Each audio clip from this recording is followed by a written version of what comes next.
Hello, everyone. Welcome back to another episode of Adventures in Machine Learning. It is Michael Burke, and I am joined by my co-host, Ben Wilson. And today we are going to be having a panelist discussion on time series models. It should be a really fun, high-level discussion, and also we'll have some practical tips and tricks for how you can get the most out of time series forecasting.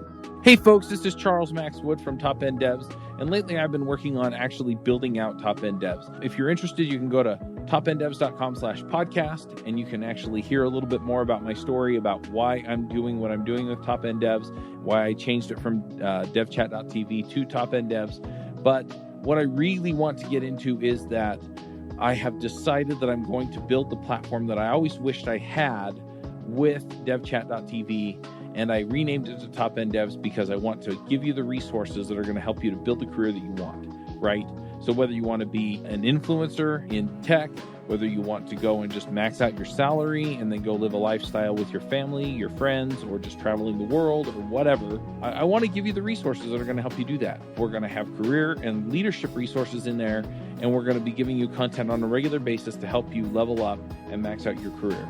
So go check it out at topenddevs.com. If you sign up before my birthday, that's December 14th. If you sign up before my birthday, you can get 50% off the lifetime of your subscription.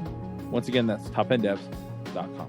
So if we dive a little bit deeper, what we're planning on covering, and who knows, it could change at any moment, but we're planning on covering some high-level methods for thinking about time series models. Then we're going to go into some specific models and talk about the models that we have used and the models that we've seen success with. And then finally, we'll talk about how to prepare data for those models. Sound good, Ben? Sounds great. Cool. So let's dive right in. One thing that I have learned the hard way throughout my experience working with time series models is that they're actually really simple.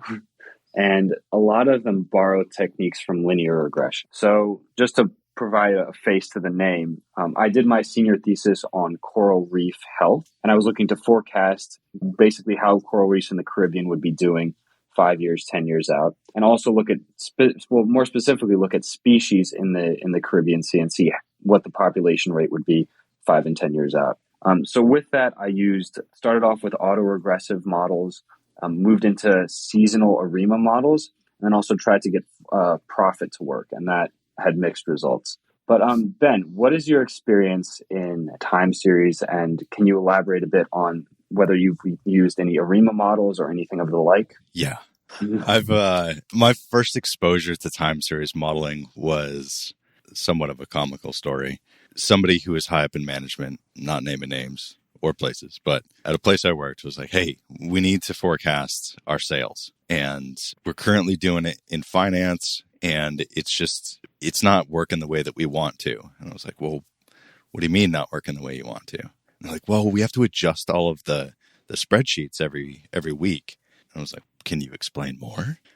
What do you mean adjust the spreadsheets? And they show me this financial spreadsheet. It's in Microsoft Excel, and it's full of all of these equations. And most of them are just modifications to differencing terms. Like, hey, what was it previous quarter? I'm going to add this fudge factor in here based on actual sales. And they're constantly adjusting certain terms that were the baseline of these. And it was projecting out in a predictable way. And I kind of looked at it like, well, yeah, this doesn't seem right. It seems like you're just fudging the numbers in order to get these sort of forecasts. And there's a lot of like human intervention here constantly. Like, yeah, we want it automated. I'm like, okay, I know nothing about this, but like I always do when I'm presented with a new problem that I have no understanding of, I go and do research and read about it. Ask some people like, hey, how do you do this at your company? How do you do forecasting? A lot of them, my buddies in industry that I had talked to, they all came back with, I don't know, finance uses some Excel macros to do that stuff. Like, okay, somebody's got to have a better answer here. And then I talked to one person who worked at a very reputable, very revenue-heavy company that I had worked with before. It's like, oh, you want to look in this Python package stats models. That's what we built for our finance team. It's got like ARIMA, it's got, SARIMA. You want to be careful about, using the tunability of Saramax, though. I'm like, dude, you're speaking ancient Greek to me. I have no idea what you're talking about. He's like, oh, just read the Wikipedia page, read stats models docs, you get it figured out. All right, okay. So I did that over a weekend. Monday morning rolls around, find out I have no idea what the heck I was reading, but it sounded cool. So I started playing around with some of our data sets for sales and ran it through the examples from within stats models and found that everything was garbage. It was predicting things that went to positive infinity to negative infinity. Some of them, because I was just randomly throwing APIs in there, and got some of them that were like, oh, it's like this decay function to 0. I'm like, hopefully that's not real, or I got to update my resume. So went back to the drawing board, read some more stuff, figured out some more, got a book on the topic and read it. And I was like, oh, geez, now I think I get it. And it's exactly as you said, Michael, it's just a linear equation. That forecast, that model that we call the time series model, is just coefficients in a linear equation that explain kind of the general shape of the data. And once I grokked that, I was like, oh, each one of these different models that are in these software packages, it's just different ways of figuring out what those equations need to be. And each one is sort of designed for its own use case, or they built upon, previous art and made it better and better. And when developers of those algorithms do that, it's very rarely that you go from prior art, make improvements to it, and all of a sudden that those improvements replace the prior art. There's always sacrifices that have to be made. Like, it'll work really good for this one set of problems, but it's less generalizable than its predecessor. So it's really bad for these other sorts of time series. That's a good point. Time series tends to be very sensitive to any type of shift in the data, and you can get predictions up to infinity. My favorite is the flat line. That's always a good one. And then also you can get into weird negative territory as well, depending upon the method. So yeah. The flat line, that's funny. In case anybody's wondering, what that is your moving average term is basically 1, and it's using the prior, and your regression, your auto-regressive term that came out of that is 0. For like all of the terms are 0. So it didn't fit. It didn't learn anything. So it just says use prior, use prior, use prior, use prior. So it's just this flat line from where the series left off. So it's a really bad model, but it's better than hey, our sales is, in the next month is going to be higher than the GDP of Earth. Which I've seen that. Yeah, cool. So let's leverage sort of a case study or a scenario and talk through that. And with that, hopefully we can explain some models, how they work, and maybe some of our experience and best practices. So let's say we are looking to forecast how many salespeople we need for next quarter. So we are a software as a service company, and we are selling the best service out there. And we need to know how many salespeople we need on the floor to get this product out into the right hands. Last year, we had 100 people, and we have been doing really great so far, but we need to know what we're going to need to hire for this year. So Ben, how would you start?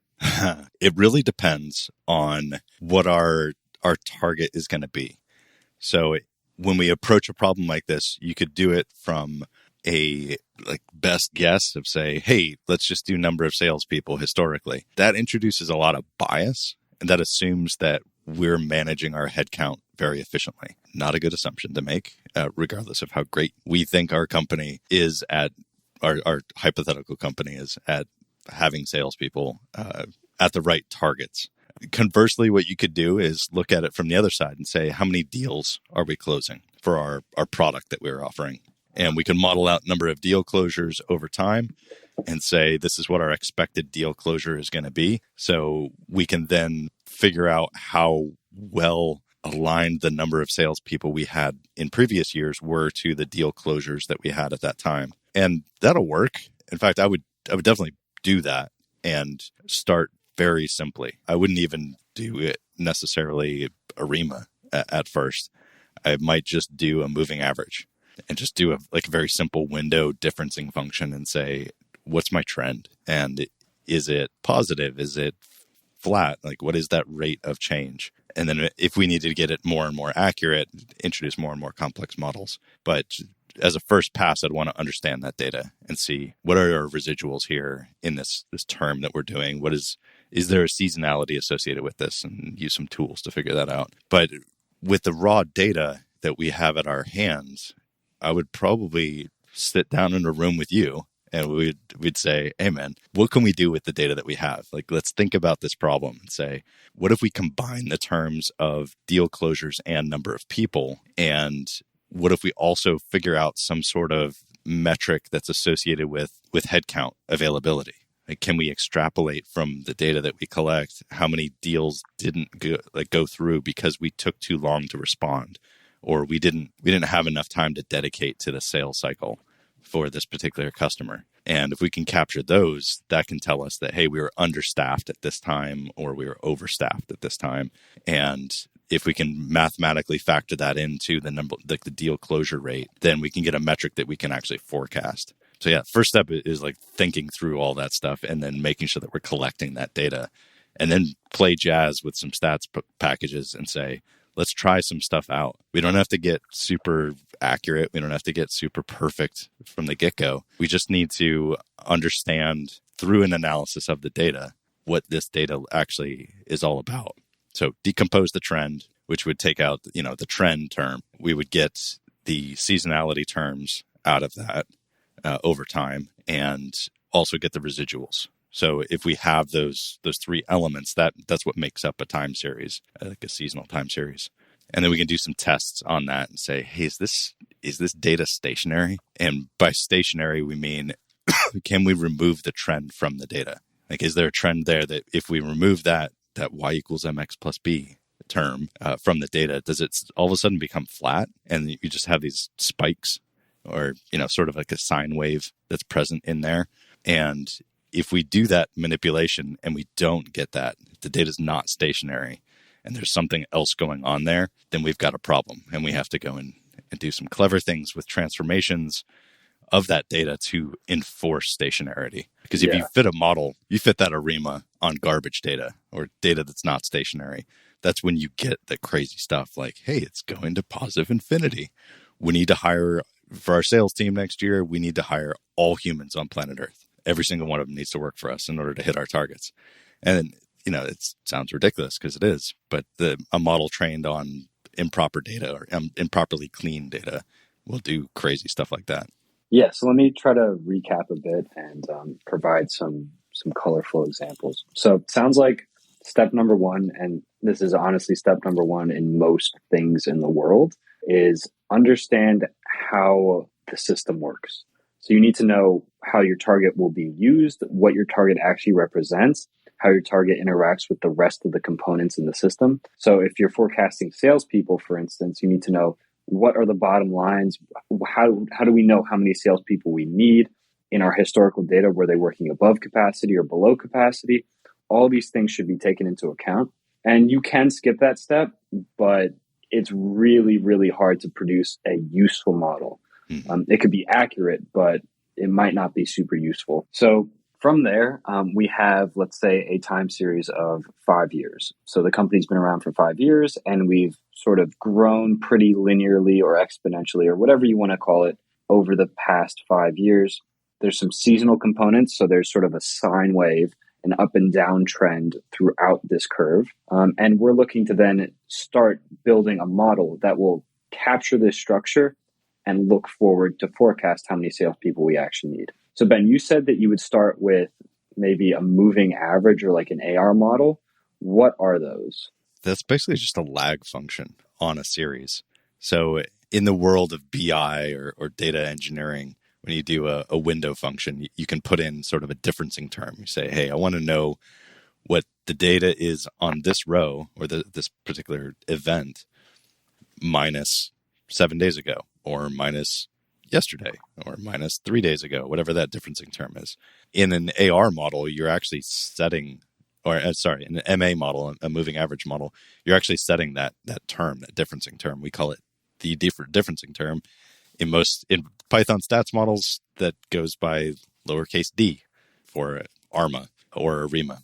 And you can also use a period term in there, which is lowercase p, which will give you some additional flavor on associating like how long in the past you should be looking at a differencing function. But when you're doing a moving average, you're just looking at what the rate of change is over time, and you can extrapolate that in the future by taking that very simple equation, that lag function, If it happens to be, I want to know what the rate of change is of today's data versus 7 days ago, I'm going to get an answer there. So I can add that term to my next 7-day window added to that, my current term. So if we're trying to look at today's Friday for us, I don't know when it's going to be released, but if we're looking at today and we're, let's say we run a hot dog stand and we're selling hot dogs.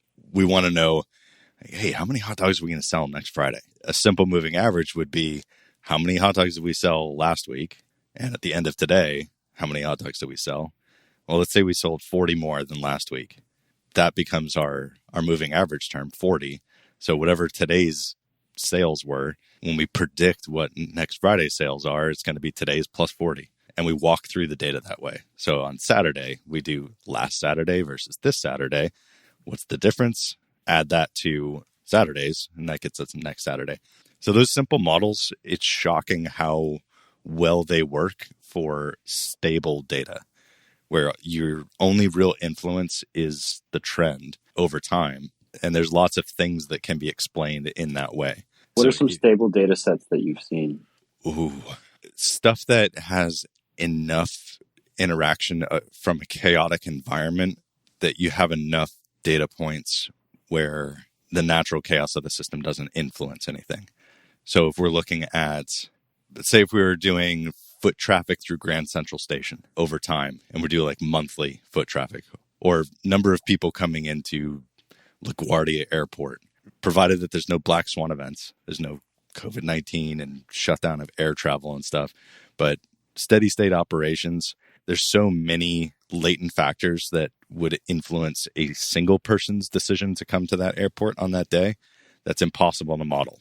You can't do it. There's too many variables. But when we're talking about in aggregation, the number of people getting on airplanes or going to meet people to pick them up from that airplane, from their flights arriving, there's so many people over such a wide area, like a wide collection of latent variables. On aggregation, it tends to pretty much work. So simple models work in systems like that.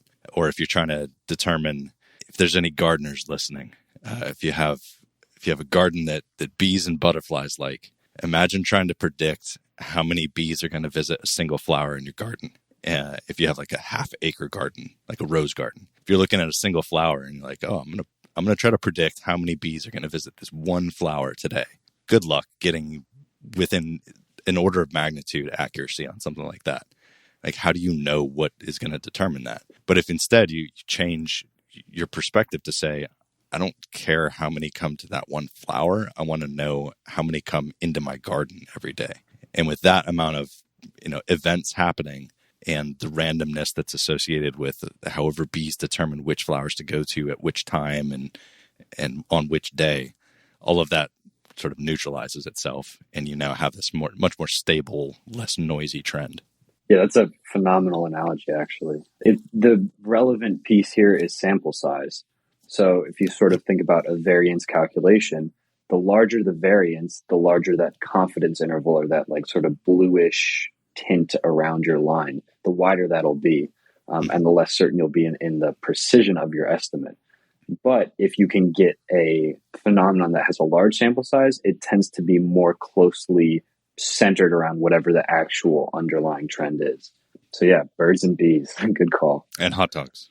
And hot dogs. Can't forget about hot dogs. And then before we move on, I just want to dispel something that took me months, if not years, to learn. Moving average is not a moving average in the moving average sense of the word. So it's not a rolling window where you take the average. It is an autoregressive component of the differences.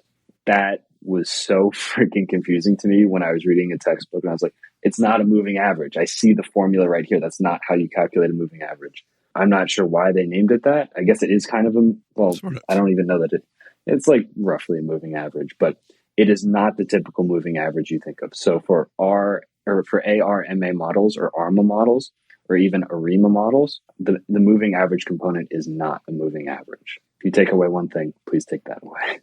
Yeah, that's why ARIMA has that term integrated, which is like we're integrating the concept of these effectively series of regression equations and coupling them together in order to create a single equation that explains what that is. And then you can go even further than that, where you're like, okay, we're going to exponential smoothing, and we can do first order exponential smoothing, we can do second order, and then we can do third order, which has its own special name called Holt-Winters exponential smoothing, which is one of the most powerful of the classical time series modeling. It's one of the last ones that was developed in the late 1970s that is kind of the pinnacle of classical modeling terms about how to do that. And those make really good models, but there's a trade-off that we'll discuss a little bit later, maybe next time that we're like doing an episode on this topic, about what's the trade-off between quality of model versus complexity of training. There is a trade-off. That's the topic I'm excited about, but probably not today. We'll see. But yeah, so one way to think about this class of models is you can think of it as a linear model, and we incrementally add terms. So the most simple is AR, which is autoregressive, and we just lag prior values. And oftentimes series are univariate, meaning we only have one variable. The next step in complexity is adding a moving average term, and as Ben said, that's sort of looking at the differences and adding a coefficient to that. So AR has one component, MA has another component. The third component is ARIMA. At least that's typically how these models are incrementally increasing complexity. And the I stands for how much you're differencing the terms. So an order of 1 means you take term 1 and term 2 and difference them once. An order of 2 means you difference them twice. An order of 3 means you difference them 3 times, and so forth. And now with that all assembled, we have the classic ARIMA models. And those are super famous, and I'm sure if you've worked in time series at all, you've probably seen those models. Then, as Ben started hinting at, there are a bunch of other additions on top of that. And it's really important to note that we're still using a linear relationship, where we're gathering linear relationships, but we're transforming the data so that the coefficients can actually fit seasonal up and down components. So one that I have tried to use with mediocre success is SARIMA, or seasonal ARIMA. And in stats models, I think it's just a lowercase PDQ, or maybe an uppercase, but it just changes the case. It's both. So it's both. It's a 2-tuple component for the ordering terms. So open paren, lowercase p, comma d, comma q, close parentheses, comma, next tuple is capital P, capital D, capital Q. And then there's an S term in there for the seasonality. Right. They're complex to tune if you're doing it manually. Yeah. Hi, this is Charles Max Wood from Top End Devs. And lately I've been coaching some people on starting some podcasts and in some cases just taking their career to the next level. You know, whether you're beginner going to intermediate going to advanced, whether you're trying to get noticed in the community or go freelance, I've been helping these folks figure out how to get in front of people, how to build relationships, and how to build their careers and max out and just go to the next level. So if you're interested in talking to me and having me help you go to the next level, go to topenddevs.com/coaching. I will give you a 1-hour free session where we can figure out what you're trying to do, where you're trying to go, and figure out what the next steps are. And then from there, we can figure out how to get you to the place you want to go. So once again, that's topenddevs.com/coaching. Yeah, and then from there, you can add on external variables. And Ben and I were actually chatting about this before we started recording. It's rare that is super effective, because if you're using an external variable to forecast, well, how do you know what the external variable will be when you're forecasting? So it's great when you're training, but let's say you're using the classic example is weather. And I've actually done this for commodity pricing. And I realized, I don't know what the weather is a month from now. So how can I use the coefficient on weather to figure out what the price is? So Ben made a really insightful point, which was, if you have scheduled events like a concert or this or that, then you can use exogenous variables in your time series forecast. But if not, exogenous variables aren't super helpful for forecasting. Inference, they're useful, but for forecasting, not so useful. Mm-hmm. And that's basically the extent of what I've used in practice. Ben, have you used more complex ARIMA-based structures? I mean, I've definitely built my fair share of Armax and Ceramax and Aramax. Sorry for all the acronym soup, everybody. It's just how all this stuff is. Nobody reads out the entire acronym, but I have used the exogenous variables in terms, just like you said, like it's really important for inferencing. And what we mean by inferencing, let's go back to hot dogs. Everybody, I don't know if everybody loves hot dogs, but let's just say everybody loves hot dogs. There's a few vegetarians out there, so probably not. Oh, our stand has vegan hot dogs too. Excuse me. Sorry. But let's say we got our hot dog stand in Central Park, and we're trying to forecast how many hot dogs and buns we're going to need over the next 3 months, because we got to place some big order that is like, hey, here's how many we're going to get shipped in every week from our supplier. And they need to know 3 months in advance. And we don't want to throw these things away. We don't want to, heavily discount them. We just want, relatively what we need for that weekend. And that's really what we care about, is that weekend's rush. So we could try weather. Good luck. You might be accurate for, the next 7 days, because we would have a forecast probability of rain from a bunch of different weather services. And we could put that in, so we could have one model that has that exogenous regressor of rain percentage per day on, hot dog sales. And we have that for the last 3 years. So what we could do is we could put that in our forecast for the next 7 days and saying, hey, next weekend, the forecast is saying there's a 22% chance of rain. And that'll adjust that forecast, if the model is tuned well, to say, hey, maybe don't order so many hot dogs. There's not going to be many people walking up. But a better idea, which you alluded to, which is like, hey, what if we put on the Yankees home schedule for New York, and maybe the Mets as well? Who knows if anybody listens to the Mets or likes the Mets. But if we had their schedule of when the team's home and when there's going to be games, we have all that data going back probably 80 years or whatever since the Yankees were founded. And we can get that schedule. And a lot of those things, they don't change. So we know in the future, we know for the entire next year when each of those games are going to be going down.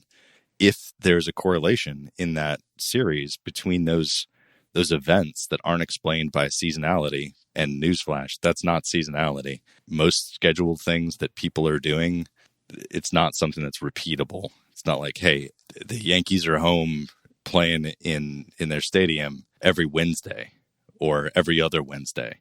It's going to be different times. They're going to have road games. They're going to be back home. There's going to be like an all-star game. There's all this stuff that happens. But there could be other events that are happening in our immediate vicinity. There could be festivals going on in Central Park that we might want to say, hey, let's capture when a music festival is going to be going on. And if we have that schedule 3 months in advance, if there's a correlation, that becomes useful. But for the inference, you could use that for simulation. If we go back to the weather thing, what if we did a worst case scenario and a best case scenario, a forecast? And that could give us error terms on our own forecast, on the one that doesn't have exogenous regressor terms. We could take those estimates of what happens if every Saturday and Sunday for the next 3 months is rained out and there's a hurricane, like on one of the weekends, versus what happens if every weekend is sunny and 74 degrees, for the next 3 months. And that could give us best case scenario and worst case scenario with those terms and this historical data, so that when we run our main model, which could be something completely removed from Aramax or Ceramax, we could look at the results coming out of there. And if any point that's forecast is outside of those inference best condition versus worst condition, we can flag that as saying, maybe we need to look into this, or maybe our model's not that good. Go back to the drawing board. So that's kind of what I've used stuff like that for in the past. Building a forecast that provides boundaries, guardrails for the main production model. And that main production model could be a single model, or in the case of things that I've built that are really important to get right in the past, I've done something that's going to sound super hacky, but it's shocking how well it works, which is take 5 or 6 different models all in the same data that all solve in a different way and do a weighted average of them, of their actual forecasts. So from ultra simple to an actual moving average function that's written in SQL effectively, and average those values all the way to the output of an LSTM or, like a PyTorch model or something, or the output of Prophet or PMD Arima. and I just average all those together. And based on back testing of all of those and the averages, I'm actually tuning what those weighted averages should be based on their performance in back testing. That is hacky. I have also seen it perform really well, but that just like sort of thinking out loud, why that's not a common practice in other machine learning applications. No, don't do that in other machine learning applications. Yeah. Why do you think that's the case with time series? And my initial reaction would be that different models pick up different components in the time series, and time series, like univariate data, is very complex.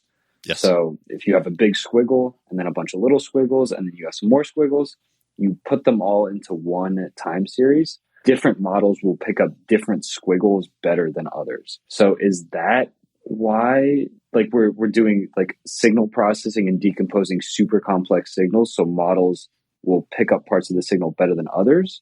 Is that why that works so well, or do you have other insight?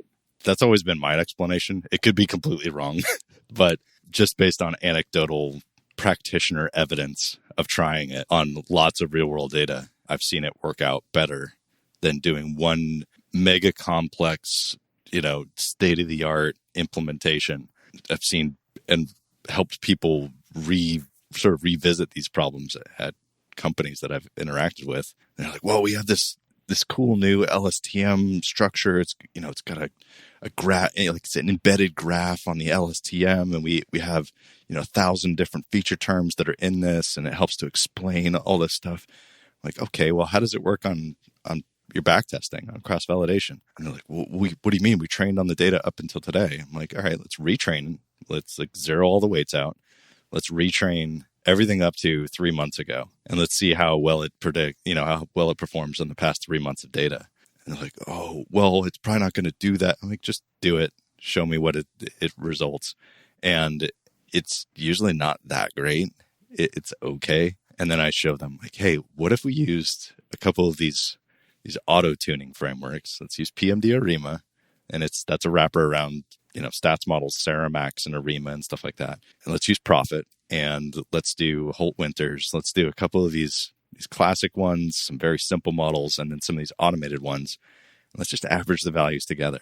And when you overlay all of them onto the same plot, you'll see exactly as you said, the squiggles, they start canceling each other out. And what you're starting to do is generalize better to the overall trend. And that's the end goal of a well-trained supervised learning model, is generalization. That's what we want to do. We don't want 100% accuracy.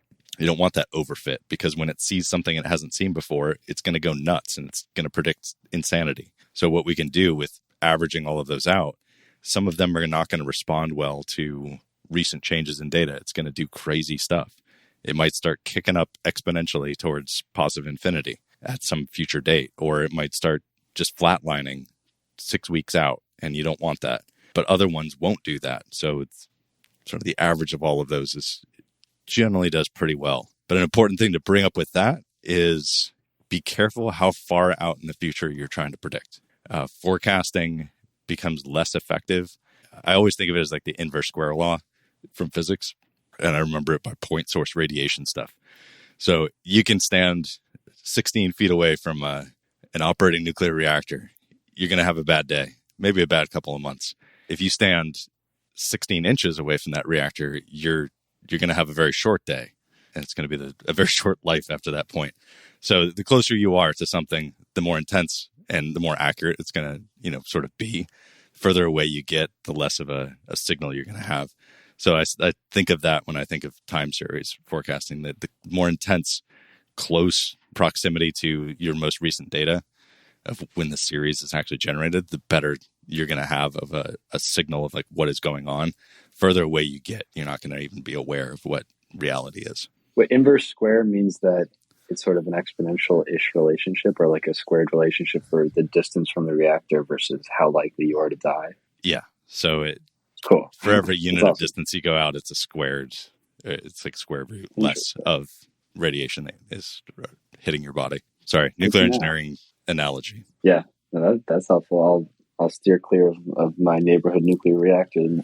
As long as you're not in the reactor compartment, you're fine. Try to stay away from them when they're actually on. Yeah, I've heard they can be dangerous. A bit. Cool. So that sort of wraps up the class of linear-based models. We've been hinting at Prophet and LSTMs. Ben, which would you like to tackle next? I mean, Prophet's pretty cool simply because, well, not simply because, there's a lot of reasons Prophet's cool. It has an auto solver associated with it that is pretty sophisticated and leverages some very fast solvers that are in other open source packages. I think there's 2 different backends now with 1.01.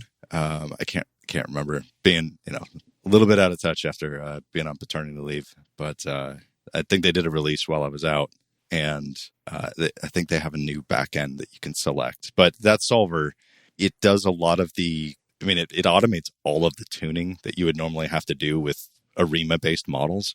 You don't have to define your PD and your Q or your S and all those capital PD and Q terms. You don't have to think about any of that stuff. And if you've ever tried to hand tune a Sarima model without using an optimization framework, you'll know what I'm talking about how painful that is. Where you're like, okay, I have these terms that they seem like they're independent of one another, but they're actually not.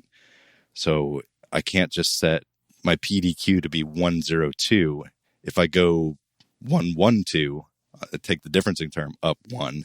Now it doesn't have the same effect. Like you could go from 102 to 204 is not the same as going from like 111 to 222. The relationships exist amongst those terms about how they actually affect what the forecast is going to be, what the model is going to be, and trying to wrap your head around that and tune that and test out all of these different permutations for a particular series. It's really complicated. So Prophet does that for you. It figures out what these effective terms need to be in order to get there, the actual coefficients for a linear equation. Can you elaborate a bit on how it works under the hood?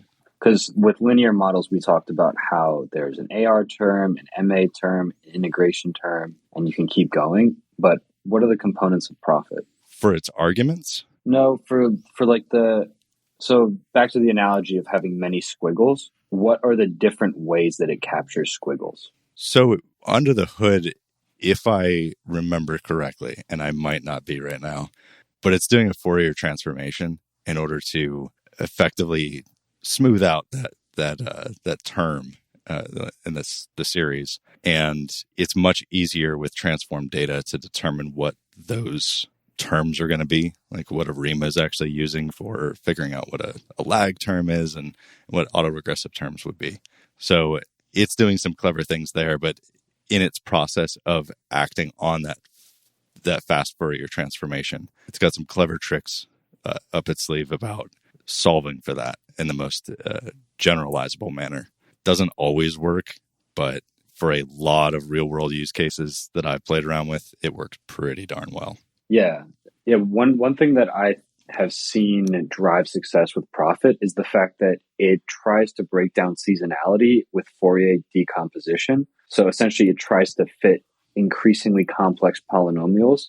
That's at least my understanding of Fourier transformations, not super well versed. But you essentially add terms on in a additive manner with different levels of complexity for the polynomial. And then after a while, you can create an approximation of pretty much any curve. And because seasonality is repeating, that's a really effective way to fit that seasonality.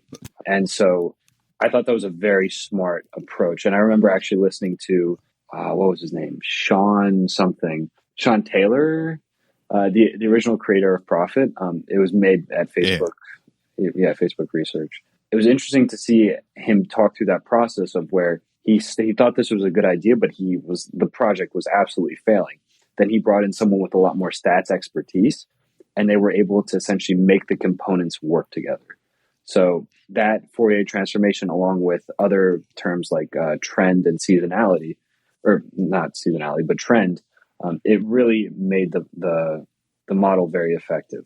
But one thing that I think is pretty overhyped, and I would be curious for your opinion, Ben, is the ability to manually add change points. So change points are essentially locations in the time series where we expect the coefficients of our model to change because of a black swan event, or there's just some systematic change in the structure.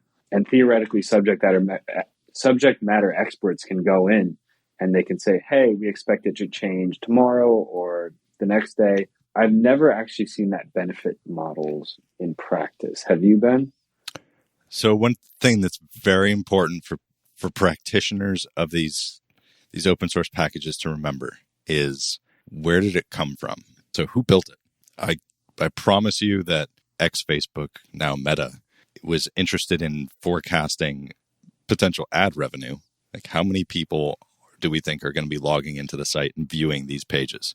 So their solution was built to solve a problem at that company. So you're not going to really find a better implementation that's going to do social networking, like data, that's going to outperform Prophet. So if you're talking about visitors to your site, clicks on things in emails, or you're looking at the actions of humans to something that is readily accessible to them, that framework is going to outperform pretty much anything else that's out there, at least from my experience. It's awesome at that.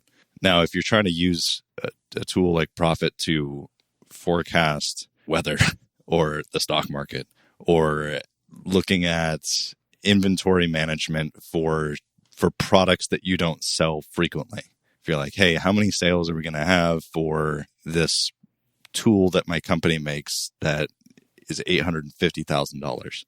Well, you're probably not selling 10 of those a day, or 100 or 1,000 of those a day. You're probably selling like one every 2 weeks. So if you're doing daily modeling of that, you have a bunch of zero data in there. It's not designed to handle that, because when you do the Fourier transformation of that term, you don't get any information out of it. The slope is zero. So, or the slope is extremely negative or extremely positive, and the model will attempt to fit that spline. It'll fit a spline between those points, but it'll be so noisy and non-useful that when you do the forecast, the data just looks like a crazy person built it, because it's not designed for that. It's designed for relatively stable, like heavily seasonal data. And social media platforms are very seasonal. Whether you cut it by locality of like a data center during periods of the day, what are your peaks?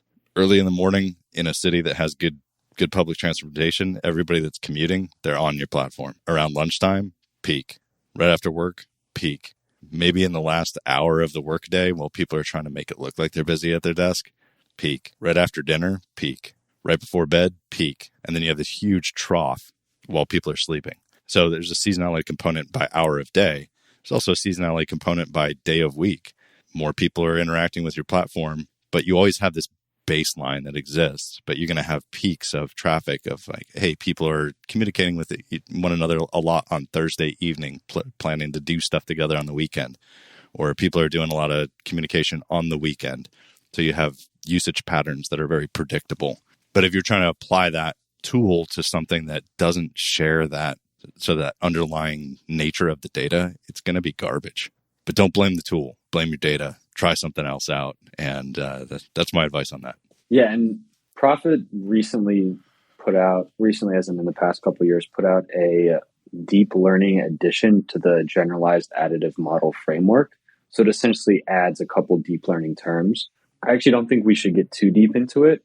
But if you are interested in doing some fancy deep learning time series, but also have some interpretable components, the Neural Prophet library has some cool tools. Mm-hmm. And I've used it a couple of times, and it's kind of fun. And don't forget about our friends PMD Arima. It's like AutoML for time series. So it auto-tunes your stats models libraries. It's pretty awesome. The maintainers of that built something really cool. Yeah, 100%. And then let's move on to the final class of time series models that at least I'm familiar with, which is deep learning.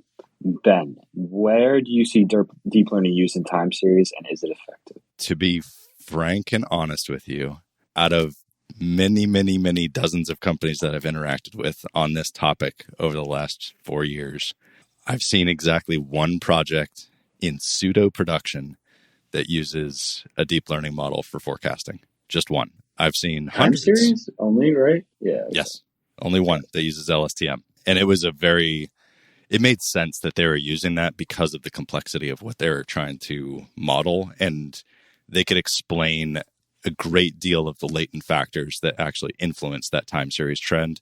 And it wasn't a problem that was well conditioned for traditional time series modeling. So it made perfect sense. I was like, yeah, this is what LSTMs are built for. This is awesome. Great work. I'll help you get into production, write some unit tests for you. But almost all the other ones I've seen have been demos or sort of research-led efforts, people wanting to use TensorFlow and PyTorch to do this. And this isn't to say it's not a good idea. It's just there wasn't enough of an accuracy gain in using that versus using something much simpler. So once they tested out something simpler, like classical time series modeling using stats models or Prophet or something, the LSTM implementation might have been 5% more accurate, but it cost 5,000 times as much money to train it and run it every day than it does to do the classical modeling. So when budget comes into fact and code complexity and retraining complexity and maintenance and the fact that you got to keep this thing running into production, the cost benefit analysis just didn't support deep learning.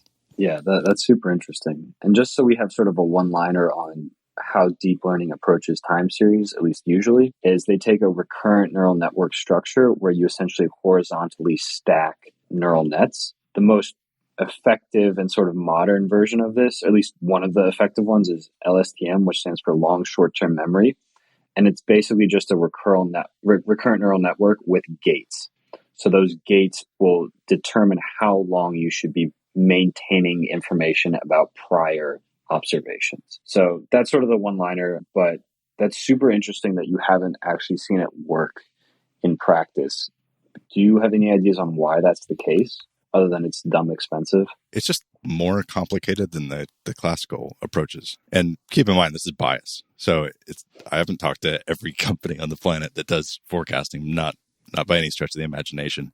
And it could also just be that the companies that were struggling with doing this were just struggling because it's complicated. And then I just wasn't talking to the people that figured it out and were running it in production. So there's a lot of bias that goes into that statement about why, it's not always the best thing to do. But the team that I worked with that actually was doing it, they had tried classical modeling. So they went through it the right way, in my opinion, which is, let's try the simplest stuff. Does it work? And they showed me all sorts of results and reports. Like, yeah, we tried this. Here's the results. And I'm like, yeah, that's garbage. Okay, well, how about this one? They're like, yeah, we tried that, and here's the results. Like, okay, that's also garbage. And they're like, yeah, and then we came to, RNNs, and then we were applying this like, trying to determine what the trend was going to be, and then we would apply that to the RNN, and it didn't really work that well. So then we tried this LSTM structure, and then we modified that, and we created like this additional memory that exists within that architecture. So we built our own custom model here. And I look at the code, and I'm like, that's pretty clever. Let's see how it works. And we did the tests, and it's like, yeah, that's the best solution. And that worked because what they were predicting, it was so important for them to get pretty much dead on for a good solid prediction that it didn't matter how many people they had to throw at it to implement it and maintain the code and get it staying in production. It was worth it. Got it. Hey, folks, if you love this podcast and would like to support the show, or if you wish you could listen without the sponsorship messages, then you're in luck. We're setting up new premium podcast feeds where you can get all of the episodes released after Christmas 2020 without the ads. Signing up will help us pay for editing and production, and you can go sign up at devchat.tv/premium. Yeah, so LSTM and just deep learning in general tends to have a lot more fitting power because they're super, super complex. I mean, they're neural networks with tons of weights, so it would make sense that it can fit a lot of the complexity of time series. But one potential explanation is that time series are univariate. So it's just one signal, essentially. And it's a pretty strong assumption that signal has enough information in it or signal in it that it can forecast really accurately, and you need to fit the crap out of it. If you had exogenous factors or external variables, maybe really fitting that intensely would be beneficial. But there's so much noise in a time series that deep learning, I think, tends to overfit, and we want general trends instead of minute changes. Yep. So that definitely could be an explanation why deep learning, unless you have a really, really structured signal, why it doesn't perform as well as some of the simpler, smoother models.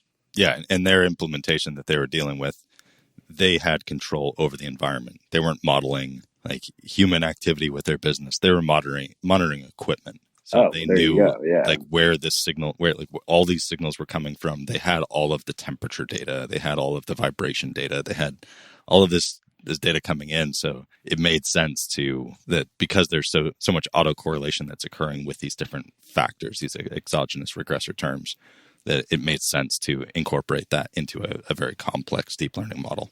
That's super cool.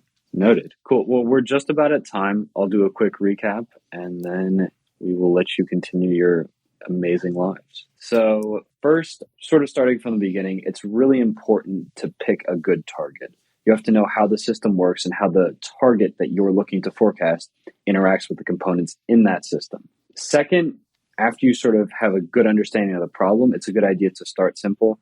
That's always best practice, unless you really, really know your stuff and know that simple will not work. I tend to start with AR models, just an autoregressive model, but you can build out an ARMA or ARMA model, go into ARIMA, SARIMA, all sorts of crazy things. Exogenous variables tend to be good for simulations with those linear-based models, but you don't know what that exogenous variable will look like in the future. So it's really hard to use that for forecasting. But for inference and explaining why things happen, super good.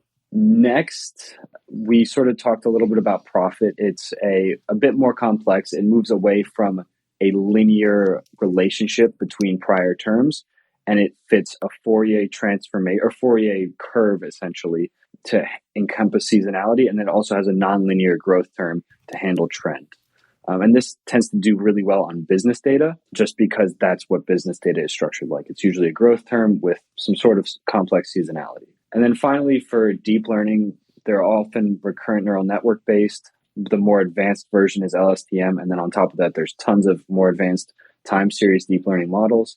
We didn't really get into that in too much detail, but often because time series is univariate and there's not a lot of signal in a given curve, it's the simpler models tend to fit external data a lot better, but it does depend on your use case. And yeah, did I miss anything? No, you got it all. And beautiful. Stick around for version 2 of this talk, where we cover the other half of the list that we had compiled before recording this, and we'll get into some really fun stuff, like how do you scale it if you got to sell hot dogs in every park in America. Yeah, so cool. Well, this has been fun. Until next time, it's been Michael Burke and Ben Wilson. Have a good day, everyone. Take it easy. Bandwidth for this segment is provided by CacheFly, the world's fastest CDN. Deliver your content fast with CacheFly. Visit CACHEFLY.com to learn more.